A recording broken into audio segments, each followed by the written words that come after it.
Xəbərin ünvanının məlumatına görə Azərbaycan Respublikasında 2025-ci il aprelin 22-də bütün bölgələr üzrə pensiyaların tam şəkildə ödənilməsi planlaşdırılır.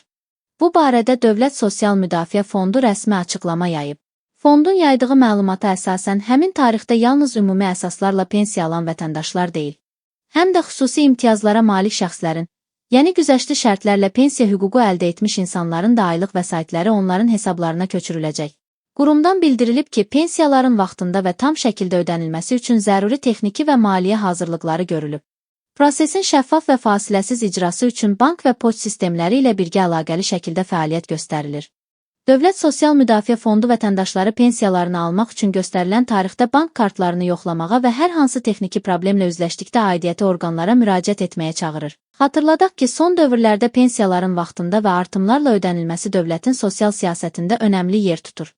Bu yanaşma xüsusilə də az təminatlı və yaşlı əhali təbəqəsinin rifahının yaxşılaşdırılmasına yönəlib.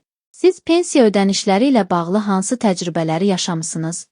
Fikirlərinizi şərhlərdə bizimlə bölüşün, videonu bəyənin və kanalımıza abunə olmağı unutmayın.